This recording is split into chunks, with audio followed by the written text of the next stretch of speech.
Hi, hello, வணக்கம் மக்களே. இன்னைக்கு இந்த வீடியோல ஈலான் மஸ்க்குக்கு $55 பில்லியன் சம்பளம் கொடுக்கலாமா வேண்டாமா அப்படின்ற ஒரு முக்கியமான டிசிஷனா ஒரு ஷேர் ஹோல்டரா எனக்கு அந்த ரைட்ஸ் இருக்கு ஓட் போடுறதுக்கு. ஸோ அதனால அந்த ஓட் வந்து போட சொல்லி நமக்கு இன்டராக்டிவ் புரோக்கர்ஸ்ல இருந்து ஒரு இமெயில் வந்திருக்கு. இதை கிளிக் பண்ணி நான் ஓட் பண்ண போறேன். அந்த ஓட்டிங் ப்ராசஸ்ல நம்ம கூடவே இருக்கலாம். இதுல ஏன் இப்போ வந்து இந்த ஓட் போட சொன்னாங்க அப்படின்னு கேட்டிங்கன்னா, ஒரு ஜட்ஜு $55 பில்லியன் சம்பளமாக கொடுத்துருந்த ஈலான் மஸ்க்கு அதை வந்து கிடையாது அப்படின்னு சொல்லிட்டாங்க. அந்த சம்பளம் வேண்டாம், இது ஒரு கேஸாக போட்டு $55 பில்லியன் கேன்சல் பண்ணதுக்கு ஒரு ஷேர் ஹோல்டர் கேஸ் போட்டிருந்தாரு. அந்த ஷேர் ஹோல்டர்கிட்ட இருந்த ஷேர்ஸ் எத்தனை தெரியுமா? 9 ஷேர் தான். அந்த $1600 ஒர்த் இருக்கிற ஒரு ஷேரை வச்சு ஒரு கேஸை போட்டு $56 பில்லியன் ஈலான் மஸ்க்கு காலி பண்ணிட்டாரு. ஸோ இது வந்து நீங்கள் ரொம்ப இம்பார்ட்டண்ட்டான பின்னாடி இருக்கிற விஷயங்கள் வந்து ரொம்ப இம்பார்ட்டண்டானது. ஸோ ஃபுல்லாக இந்த வீடியோ பாருங்கள், உங்களுக்கும் நிறைய பெர்ஸ்பெக்டிவ் கிடைக்கும்.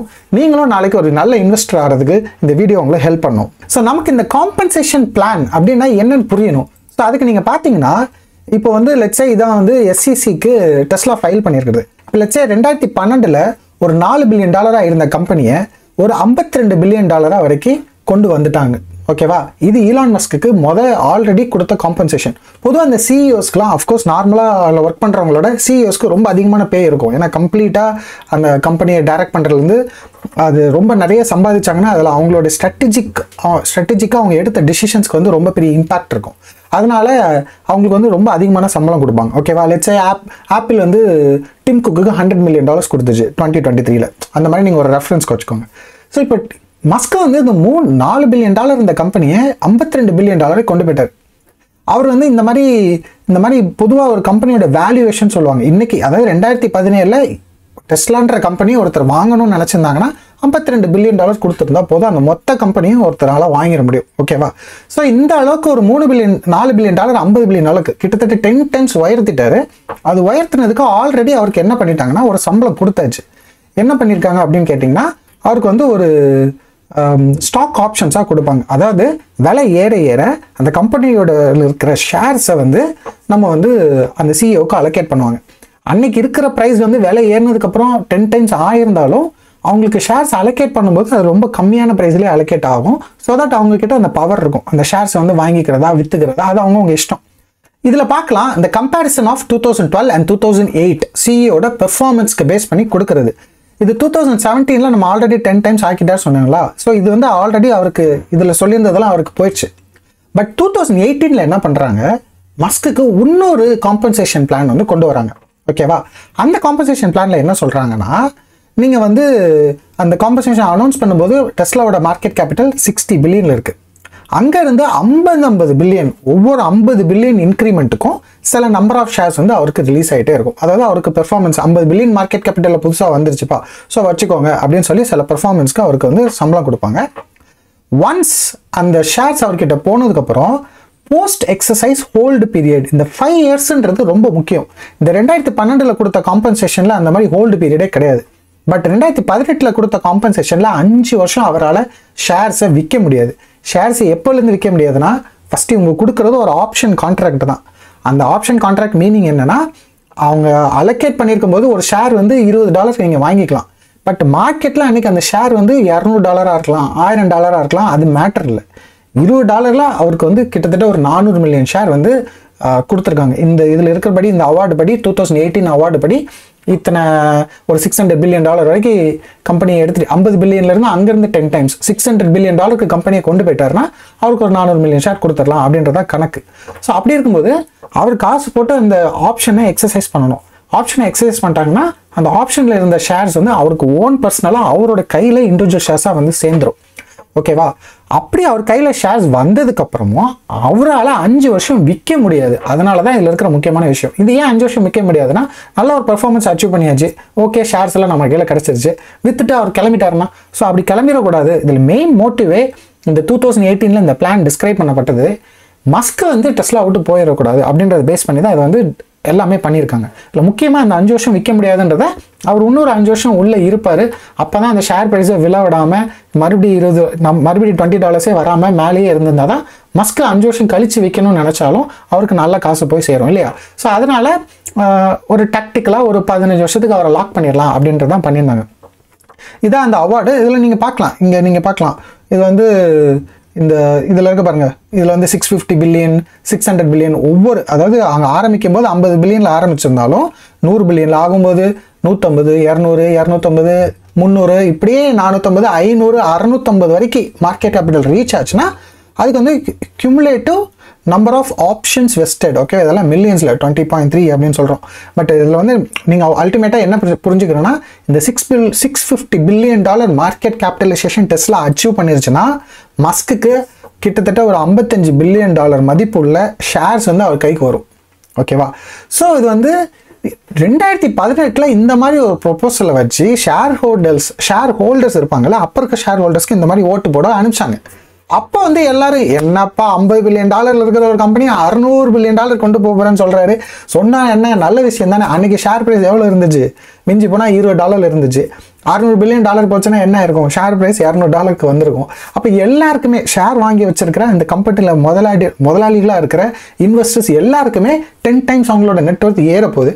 10 டைம்ஸ் ஏறுச்சுன்னா நான் வந்து இது இந்த $650 பில்லியன் அச்சீவ் பண்ணிட்டாரு, ஒரு 10% தானே மஸ்க்கு கொடுப்போம், இதெல்லாம் இம்பாசிபிள் அச்சீவ் பண்ணுறதுக்கு அப்படின்னு சொல்லிட்டு அன்னைக்கு ஓட் பண்ணவங்கள மெஜாரிட்டி 70% மேலே உள்ளவங்க ஈஸியாக ஆமாம் இந்த பெர்ஃபார்மன்ஸை அவார்ட் பண்ணுங்க அப்படின்னு சொல்லியாச்சு. எல்லா ஷேர் ஹோல்டர்ஸும் அன்னைக்கு ஓட் பண்ணாங்க. அதுக்கப்புறம் தான் இந்த முடிவு எடுத்தது. இதுதான் ரொம்ப முக்கியமான பாயிண்ட். ஓகேவா? இதில் வந்து மஸ்க் என்ன பண்ணிட்டாரு அப்படின்னா, அது வந்து மார்க்கெட் சினாரியோவா அவரோட திறமையா என்ன வேணால் வச்சுக்கலாம். அவர் வந்து 10 வருஷத்தில் அச்சீவ் பண்ண வேண்டிய அந்த விஷயத்தை 5 வருஷத்தில் அச்சீவ் பண்ணிட்டாரு.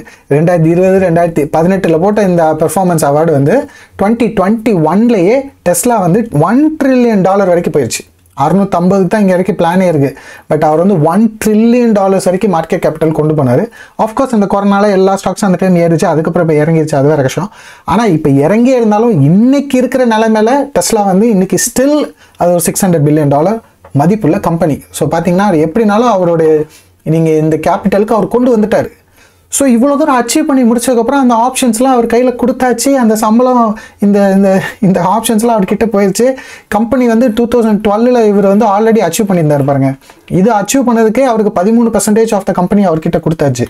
ஸோ இதில் ஸ்டில் இந்த பெர்ஃபார்மன்ஸ் எல்லாமே அச்சீவ் ஆச்சுன்னா அவர் கிட்டத்தட்ட இன்னொரு extra 7% of the company Tesla மஸ்க்கு கிடைக்கும். விச் இஸ் லைக் ஒரு 20% ஆஃப் த டெஸ்லா வந்து மஸ்க்கு கையில் தான் இருந்துருந்துச்சு. இப்போ தான் இந்த 2018 நம்ம ஒருத்தர் இருக்கார், ஒரு ட்ரம்மர் இருக்கார், இவர் தான் அவர், ரிச்சர்ட் டொர்னேட்டோ. ஓகேவா? Tesla shareholder who described himself as a marketer, inventor. Okay, இவர் என்ன பண்ணார் அப்படின்னு கேட்டால் இவர்கிட்ட 9 ஷேர் தான் இருந்துச்சு, வெறும் 9 ஷேர் தான். பட் ஆனால் இவர் வந்து ஒரு கோர்ட்டில் கேஸ் போட்டார். டெஸ்லான்ற கம்பெனி வந்து டெலவேர் அப்படின்ற யூஎஸோட ஸ்டேட்டில் இருக்குது. ஓகேவா? அங்கே வந்து கோர்ட்டில் கேஸ் போட்டு என்ன சொல்லிட்டாங்க அப்படின்னா, மஸ்க்கு வந்து உண்மைக்குமே ஆல்ரெடி இவ்வளோ பெரிய காம்பன்சேஷன் வந்து நம்ம கொடுத்துட்டோம் இல்லையா, இந்த காம்பன்சேஷன் வந்து நமக்கு ரொம்ப வந்து அதிகமாக இருக்குது. எதுக்கு $50 பில்லியன் $50 பில்லியன் $60 பில்லியன் ஒரு சிஇஓ கொடுக்கணும்? எல்லா சிஇஓஸும் அவ்வளோ சம்பளமாக வாங்குறாங்க.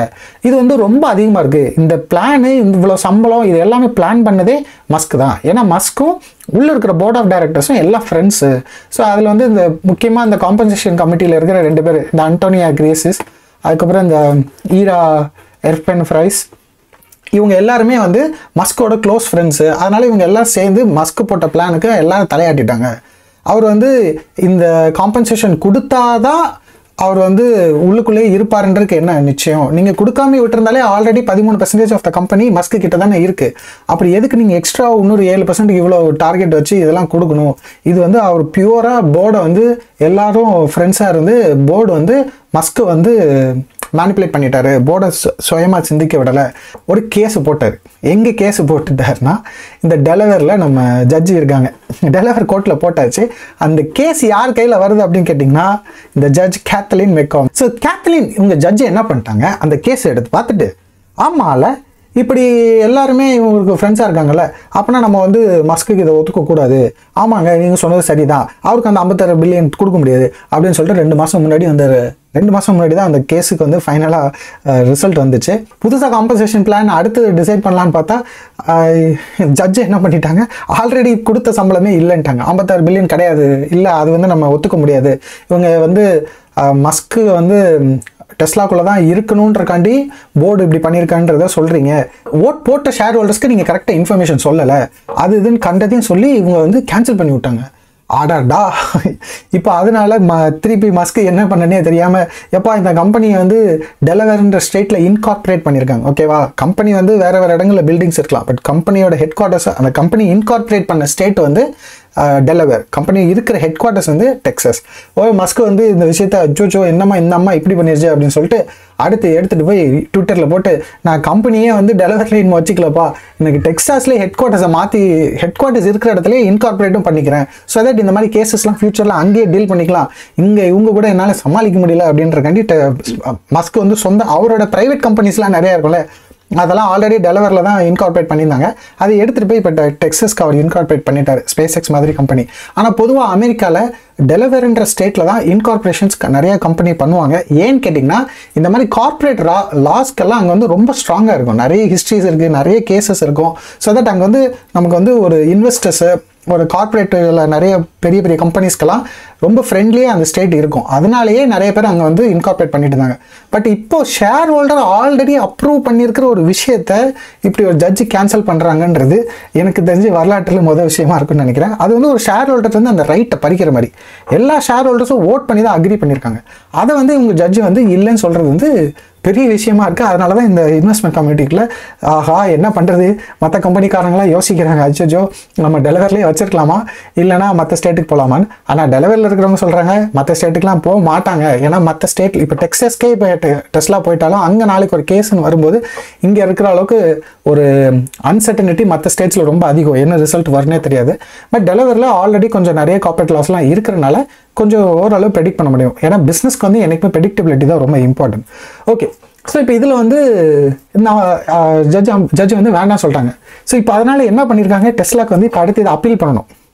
ஓகேவா, ஜட்ஜு இன்னொரு விஷயமும் சொல்லிட்டாங்க, இந்த கேஸ்க்கான லீகல் ஃபீஸ்லாம் இருக்குல்ல, அதுவும் டெஸ்லா தான் கட்டணும்னு சொல்லியாச்சு. லீகல் ஃபீஸ் மட்டும் இருக்கு இல்லையா, அந்த லீகல் ஃபீஸ்க்கு மட்டும் டெஸ்லா $6 பில்லியன் கட்டணும். $6 பில்லியன் லீகல் ஃபீஸ் ஜட்ஜுக்கு மட்டும். அது ஜட்ஜ் இல்லை, அந்த மஸ்க்கு எதிர்த்து போராடின அந்த லாயர்ஸ் இருக்காங்கல்ல, அந்த லாயர்ஸ்க்கு மட்டும் $6 பில்லியன் டெஸ்லா கட்டணும் அப்படின்றதையும் போட்டாச்சு. என்னடா இது பெரிய கூத்தா இருக்கு அப்படின்றனால இப்போ ஷேர் ஹோல்டர்ஸ்க்கு வந்து பெரிய பிரச்சனையாக இருக்குது.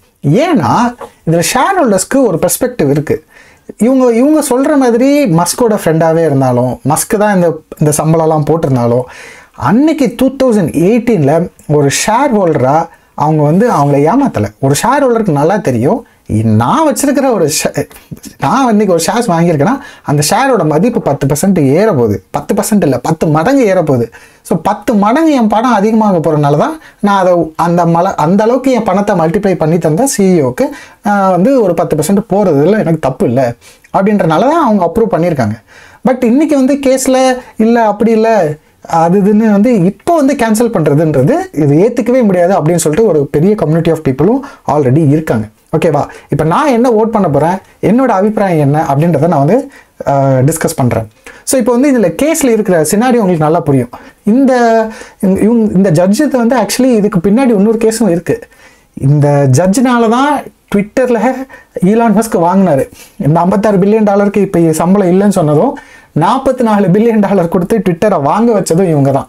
ஏன்னா $44 பில்லியன் ட்விட்டர் ஒர்த்தே கிடையாது. மஸ்க் வாங்கும்போது நார்மலாக ஒரு அந்த டைம் ஒரு பயங்கர கிராஷ் ஆகிட்டு இருந்துச்சு.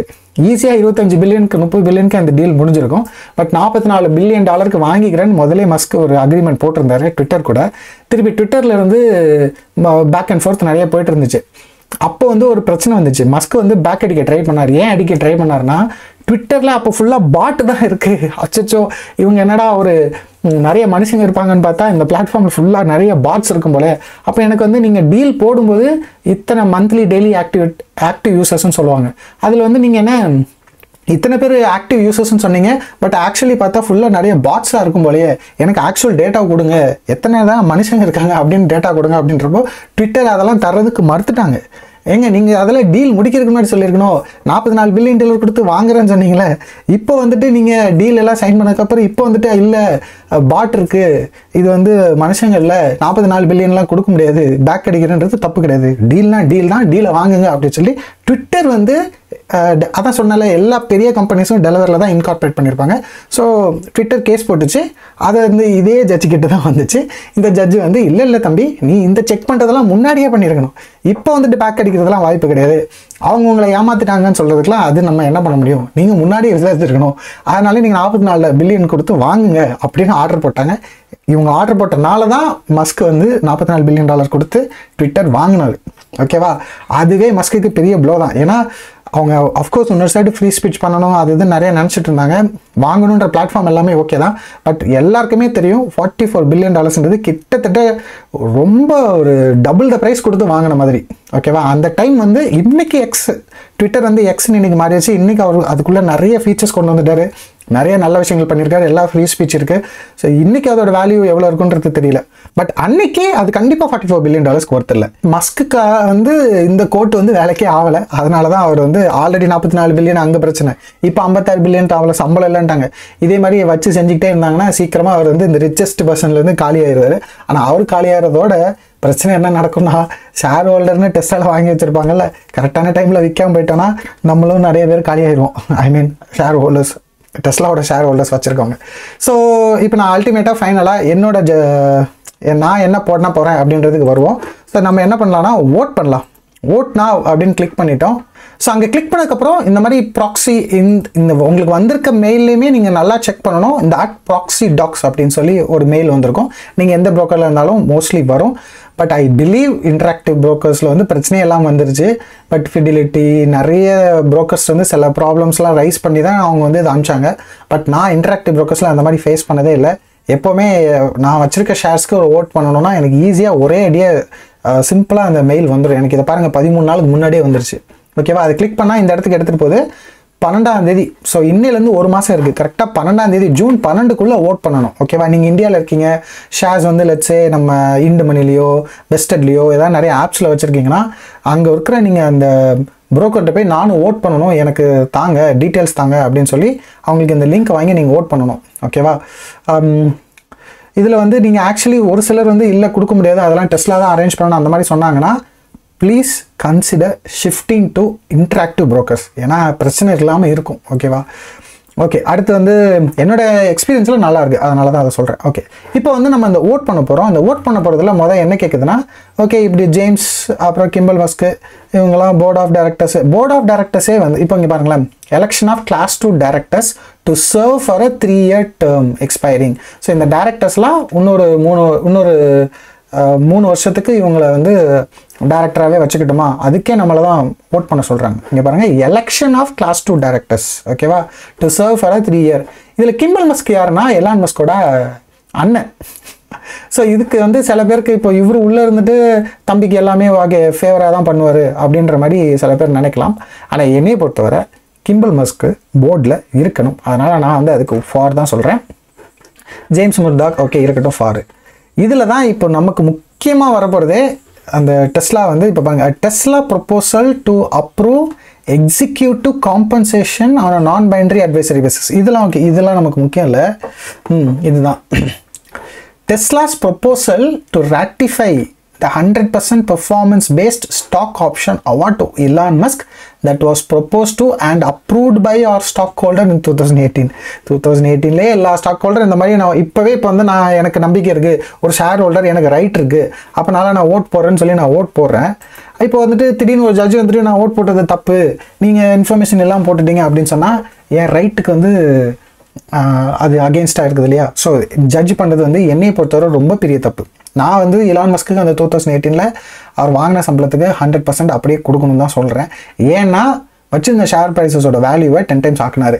அதனால ஆல்ரெடி ஒரு முடிஞ்சு போன விஷயம், நீங்கள் இது பண்ணால் இது தரேன் அப்படின்னு சொல்லிட்டு ஒரு ஜென்டில்மேன் அக்ரிமெண்ட்டில் போட்டு ஒரு பேசி வச்சுருந்து ஒரு நல்ல அக்ரிமெண்ட்டை அவர் அச்சீவ் பண்ணி முடிச்சிட்டாரு. அவர் அதுக்கான சம்பாதிச்சிட்டாரு, அது கொடுக்க வேண்டியதை கொடுத்தாச்சு. திருப்பி இப்போ வந்துட்டு இல்லை நீங்கள் ட்விட்டரில் ட்வீட் போடுறது சரியில்லை, நல்லா வேலை பார்க்கல, இப்போ முந்தி வைத்த மாதிரி கார் நிறையா விற்க மாட்டேங்குது, இந்த மாதிரி கரையதையும் சொல்லி இப்போ வந்துட்டு நான் கொடுக்குறேன்னு சொல்லி இந்த சம்பளத்தை கொடுக்க மாட்டேன்னு சொன்னால் நல்லது இல்லை. நீங்களே ஒரு எம்ப்ளாயியாக இருக்கீங்கன்னா நல்லா வேலை பார்த்தாச்சு, சம்பளம் தரேன்னு ப்ராமிஸ் பண்ணியிருக்காரு, திருப்பி 2 வருஷம் கழிச்சு தரமாட்டேன்னு சொன்னால் நமக்கு எவ்வளோ கோவம் வரும். அது கரெக்டான விஷயம் இல்லை. It's not a right thing to do. அதனால் இலான்ஸ்க்கு கொடுக்க வேண்டிய சம்பளத்தை கொடுத்துடணும். இது வந்து ஒரு நல்ல பெர்ஸ்பெக்டிவ், ஒரு ரைட் பெர்ஸ்பெக்டிவாக பார்த்தீங்கன்னா. இன்னும் சில சூட்சமங்கள் இருக்குது. காசு உள்ளே போட்டிருக்கேன், ஓகேவா? டெஸ்லாவில் என் ஷேர்ஸ் இருக்குது. அப்போ அதில் இப்போ ஈலான் மஸ்க்கு வந்து நான் இதில் அகெயின்ஸ்ட் ஓட் பண்ணி அவர் ஒரு கம்பெனி விட்டு வெளியே போகிறேன்னு சொல்கிறான்னு வைங்களேன், எனக்கு எவ்வளோ பெரிய பிரச்சனை வரும் தெரியுமா? அதனால் ஷேர் ப்ரைஸ் வந்து இன்றைக்கே $200 இருக்குது. நான் ஆல்ரெடி $400 இருக்கும்போதே நம்மளாம் ஐ ஜாலி அப்படின்னு நினச்சிட்டு இருந்தால் $200 ஆல்ரெடி 50% விழுந்திருக்கு. ஸோ இங்கேருந்து அட்லீஸ்ட் அது ஈஸியாக $100 கீழே போயிடும். மஸ்க்கு வந்து டெஸ்லா விட்டு போகிறேன் அப்படின்ற ஒரு கமெண்ட் போட்டார்னா அப்படின்னு வச்சுப்போமே, ஒரு ட்வீட் போட்டார்னா வச்சு, உண்மைக்கு கிளம்பிட்டாருன்னு வச்சுப்போமே, அந்த மாதிரி ட்வீட் பண்ணிட்டு கிளம்ப மாட்டாங்க, கிளம்பிட்டாருன்னு வச்சுப்போம், பெரிய பிரச்சனை வரும். ஏன்னா டெஸ்லாவும் மஸ்க்கும் ரொம்ப ரிலேட்டட். கரெக்டாக ஒரு $3 பில்லியன் கம்பெனி இன்னைக்கு $600 பில்லியன் ஆக்குனதில் அஃப்கோர்ஸ் நிறைய பேர் ஒர்க் பண்ணியிருக்காங்க, எல்லாருமே அதில் உழைப்பு போட்டிருக்காங்க, 1,00,000 பேர் வேலை பார்க்குறாங்கன்னு வச்சுப்போம். ஆனால் மஸ்கையும் டெஸ்லாவையும் பிரிக்க முடியாது. ஏன்னா Tesla is not just a car company. Tesla வந்து இன்றைக்கி ஒரு ஏஐ கம்பெனி, இன்றைக்கி அது ஒரு எனர்ஜி கம்பெனி, அது இன்றைக்கி ஒரு இன்சூரன்ஸ் கம்பெனி, அது இன்றைக்கி ஒரு பாட்டுக்கு தயாரிக்கிற கம்பெனி, அது இன்றைக்கி ஒரு ஹார்ட்வேர் கம்பெனி, அது இன்றைக்கி ஒரு சாஃப்ட்வேர் கம்பெனி, அது இன்றைக்கி ஒரு ஆர்டிஃபிஷியல் இன்டெலிஜென்ஸ் கம்பெனி. ஸோ இத்தனை கம்பெனியாக இருக்கிற ஒரே பெர்ஸ்பெக்டிவ் வந்து இது எல்லாத்தையும் உருவாக்குறது, அந்த ஸ்ட்ராட்டஜிக் இம்பார்ட்டன்ஸ், அந்த ஸ்ட்ராட்டஜிக் டீல்ஸ், அந்த ஸ்ட்ராட்டஜிக்காக அந்த கம்பெனியை எடுத்துகிட்டு போகிறது. அதனால் அது வந்து மஸ்க்குனா இவ்வளோ தூரம் கொண்டு வந்தது. இப்போ பாட் செய்வோம் முடிவு பண்ணது. கார் வந்து ஃபஸ்ட்டு ஹார்ட்வேரில் கார் எல்லாத்தையும் விற்றுருவோம், அப்புறமா நம்ம வந்து என்ன பண்ணலாம், ஒரு சாஃப்ட்வேரில் வந்து அப்டேட் கொடுத்து காரெல்லாம் தன்னால் ஓட வைக்கலாம் அப்படின்னு ஃபுல் செல்ஃப் டிரைவிங் கொண்டு வர்றது. இந்த மாதிரி பயங்கரமான ஐடியாஸோட நல்ல ஒரு பியூர் விஷன் இருக்கிற ஒரு சிஇஓ இன்னைக்கு கிடைக்கிறது ரொம்ப கஷ்டம். ஒரு நான் ஒரு ஃபேன் பாயோ அவர் ஒரு ஸ்டார்டன், நான் ஒரு ஃபேன் பாய், இப்படிலாம் எதுவுமே கன்சிடர் பண்ணல. நமக்கு காசு போட்டிருக்கோம், அந்த கம்பெனி அடுத்த க்ரோத்தை நோக்கி போகணும்னா அடுத்த க்ரோத் என்னன்றதுக்கோ அதுக்கேற்ற ப்ராடக்ட்ஸ் வந்து வரணும். அதுக்கு எனக்கு மஸ்கை விட்டு இன்னொரு ஆள் கொண்டு வந்தால் இந்த ஆப்பிளில் நடந்த கதை தான் நடக்கும். ஸ்டீவ் ஜாப்ஸை அனுப்பிச்சு விட்டாங்க இப்படி தான் நடுவில். அப்புறம் ஸ்டீவ் ஜாப்ஸ் போனோடனே ஆப்பிள் வந்து பயங்கரமாக ஒன்றுமே பண்ண முடியாமல், ஐயோ கம்பெனியை நடத்த முடியாமல் இந்த கதையில் போச்சுன்னா ஆப்பிள் எழுத்து முடுற நிலைமையாகவும் ஸ்டீவ் ஜாப்ஸ் திருப்பி வந்து கம்பெனியை காப்பாற்றுங்க அப்படின்னு சொன்னாங்க. அதனால ஸ்டீவ் ஜாப்ஸ் மறுபடியும் வந்து நல்லா உழப்புற இருந்த ஆப்பிளை மறுபடியும் எடுத்து நிப்பாட்டி ஆப்பிள் இன்னைக்கு பெரிய கம்பெனி ஆச்சு.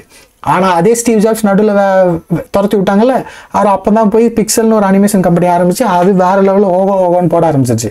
ஸோ அந்த கீ பர்சன், அந்த முக்கியமான ஆள் வந்து ரொம்ப இம்பார்ட்டன்ட். ஸோ நான் டெஸ்லாவுக்கு கண்டிப்பாக மஸ்க் அப்படி ஒரு ரொம்ப இம்பார்ட்டன்ட் பர்சன்.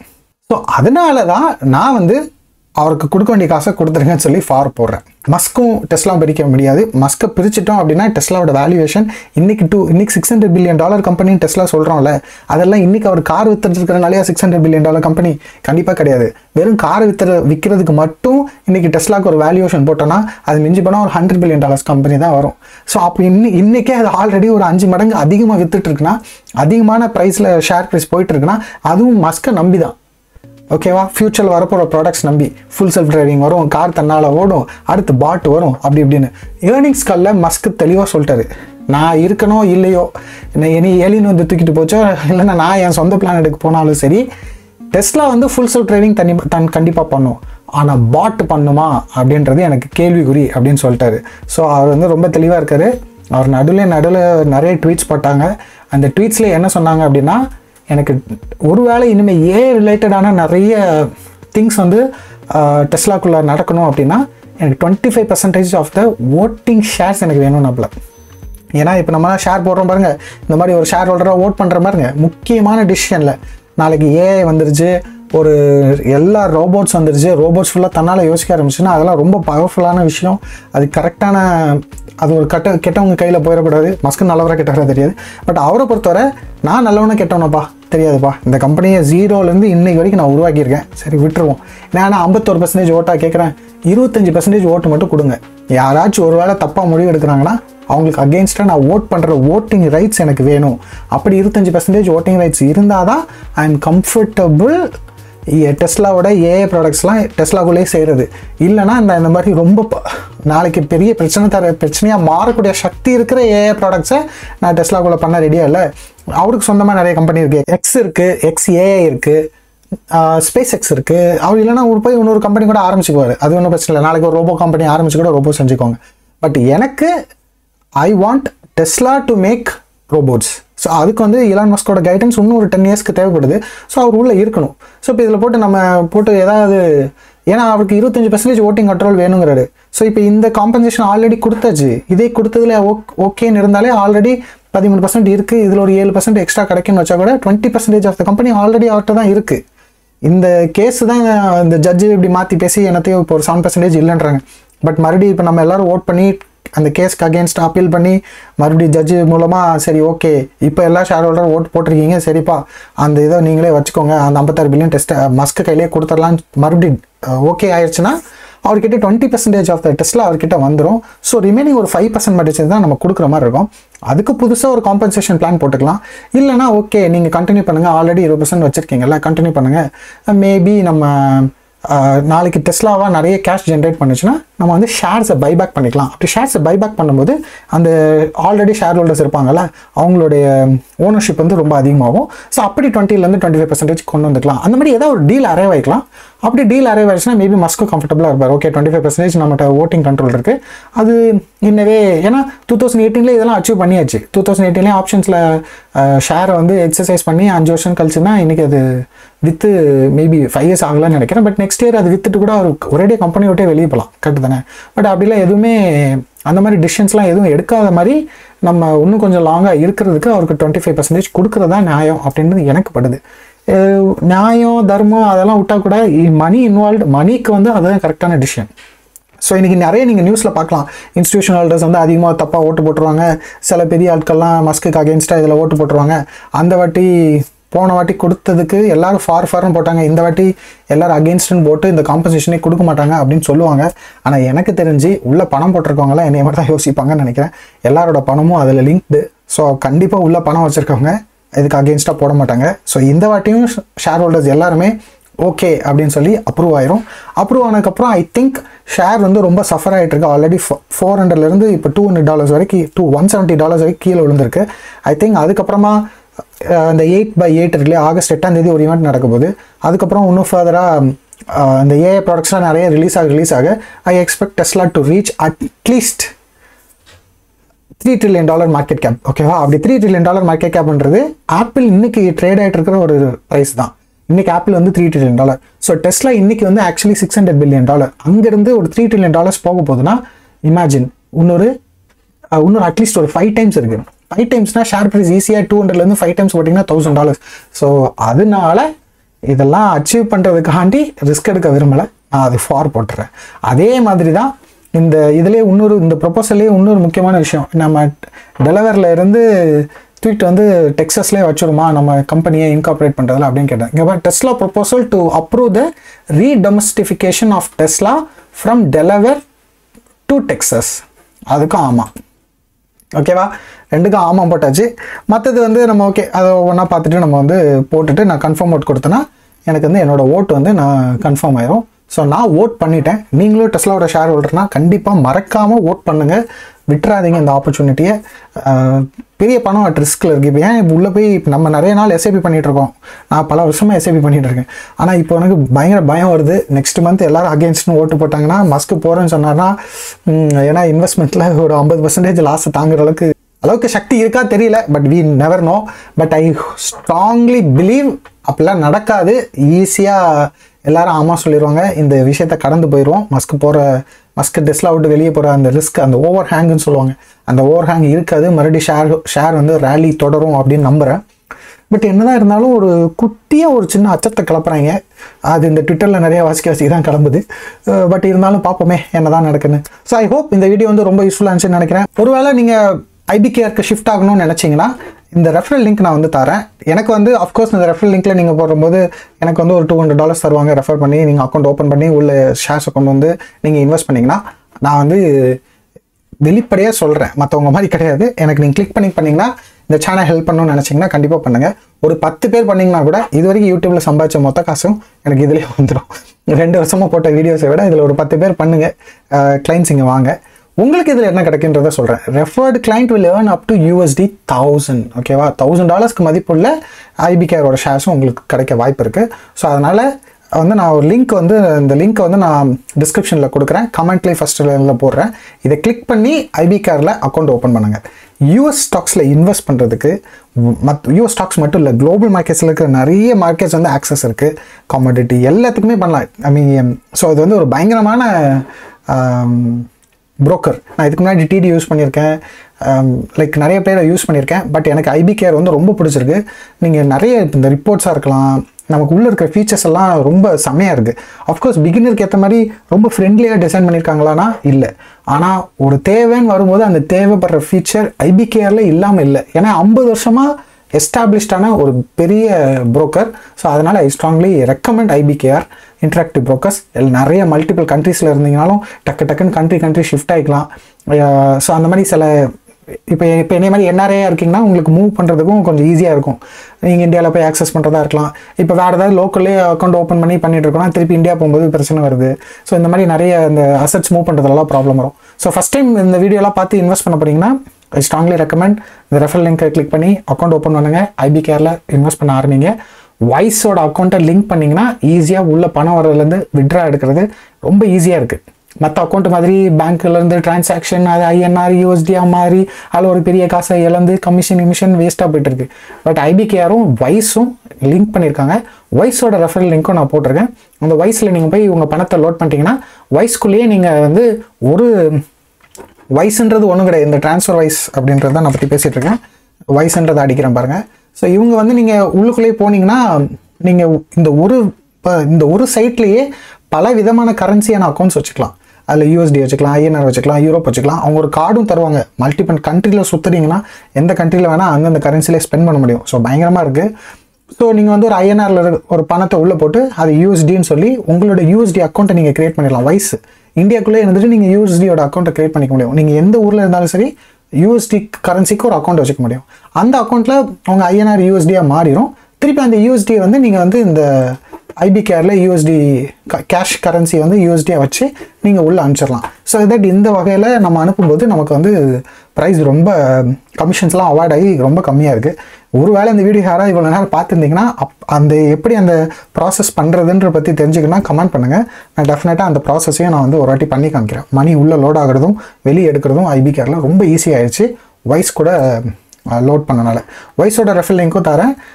அஃப்கோர்ஸ் நீங்கள் அந்த ரெஃபரல் லிங்க் கிளிக் பண்ணி ஓப்பன் பண்ணும்போது உங்களுக்கும் பெனிஃபிட் இருக்கும். ஃபஸ்ட்டு ஒரு $500 $1000 உங்களுக்கு ஃப்ரீயாக பண்ணி தருவாங்க. ஸோ அதனால் அஃப்கோர்ஸ் ரெஃபரல் லிங்க்கில் வந்து உங்களுக்கும் ஹெல்ப்ஃபுல்லாக இருக்கும், எனக்கும் ஹெல்ப்ஃபுல்லாக இருக்கும். ஸோ ஓகே, சூப்பராக இன்வெஸ்ட்மெண்ட்ஸ் பற்றி நிறையா பேசியிருக்கோம். பைத்தானோட அப்டேட் வந்துகிட்டே இருக்குது. இன்னொரு அநேகமாக இந்த வீக்கெண்டுக்குள்ளே பைத்தான் வந்து ஃபுல் கோர்ஸ் 12 hours கோர்ஸ் உங்களுக்கு வந்துகிட்டே இருக்குது. பாருங்க, என்ஜாய் பண்ணுங்க. எல்லாரும் வாழ்க வளமுடன். See you in the next video. நான் சொல்றது அறிவுரை இல்லை, நடைமுறை.